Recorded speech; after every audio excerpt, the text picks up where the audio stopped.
Alright, this game actually took me by surprise. I did catch a glimpse of it a few weeks back, but was only made aware of the demo now, so I gave it a try. It's called Gori, Cuddly Carnage. You play as a cat named Gori. Face on. Gori, the perfect pet. One of the last prototype synthetic pets that made it out of cool toys incorporated before its destruction. You're essentially, and I quote, a badass cat that sometimes meows.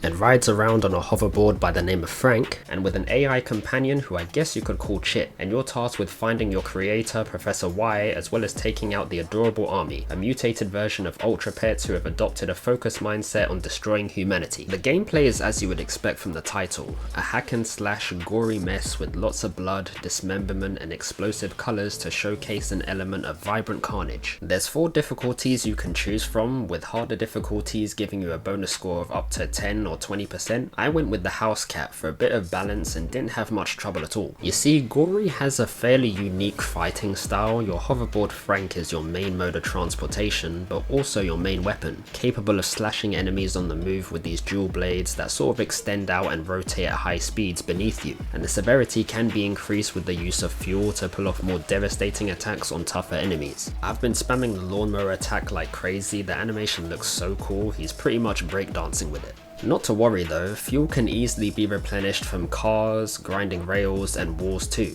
And even if you slightly overshoot your positioning for a rail, pressing R1 will automatically let you recover and grind safely.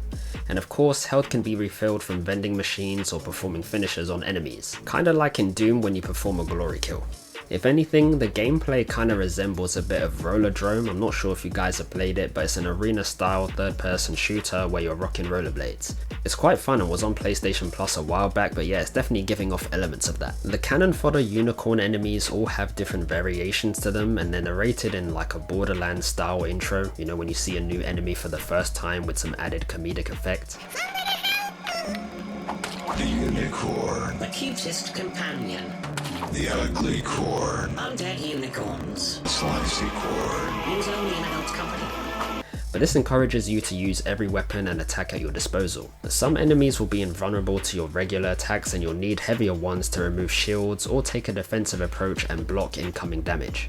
The combos are relatively easy, mostly a mix of mashing square and triangle together or pairing your trigger buttons with triangle or square, where triangle is your heavy, mace-like attack, and square is your light slash attack. Oh, and you can upgrade these items to improve their durability, damage, effectiveness, and whatnot at these stations that appear during a mission. I'm wondering if you can still do this outside of a level, otherwise you may need to pay close attention whilst on your run to make sure you don't miss a chance at upgrading your arsenal. Now there are supposed mini-bosses in this demo, so you do get to see some pretty cool horror-related designs, a lot more dangerous attacks, whilst pulling off some crazy moves in return. And traversal was alright, I'd say. It's mostly just hovering through the streets, grinding on rails and walls to avoid toxic hazards or the pure abyss. You know, jumping over obstacles and lasers, but that's it so far.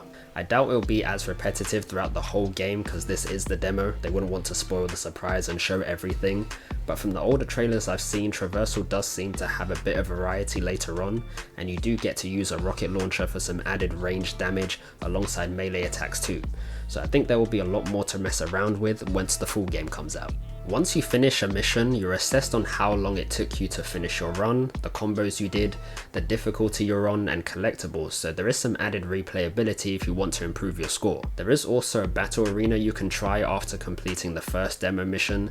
This is essentially taking on multiple waves of Ultra Pets and trying to get the best score possible. It is advised to try this after the demo so you can learn all the moves properly, but they are available to preview in the pause menu. Now I'm not sure how others will find the humour. The demo was only 20 minutes or so, and within that time I did smirk and laugh a little, but everyone will have their own response. Since Gori only meows, it's up to Frank and Chip to kinda carry the jokes, you know, with the bleeped swear words and whatnot, but only time will tell.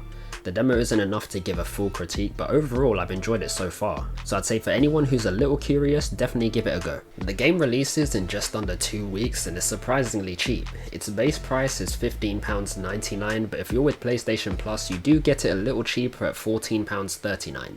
But given that it's a lowball compared to the traditional £70 price tag for games, I can imagine this main story may not be as long. Probably anywhere between 5 and 7 hours. I'd be surprised if the game is longer than 10, but for that price it's decent. I think that's what you could expect, time-wise anyway. If you like the look of the gameplay and you're a cat person, I say why not try it out. I'm both of those, and after playing the demo I will definitely be purchasing. Maybe not straight away because I'm biding my time for Space Marine 2, but I will definitely get it at some point. But yeah, that's just a quick video on this cuddly game. I think it's a great way to kill time and slash up some mutated unicorns and other creepy enemies. If any of you have played the demo, will you be buying it, pre-ordering it? Let me know what you guys think of it in the comments below. I hope you guys enjoyed. It's been Dre, take care and see you next time.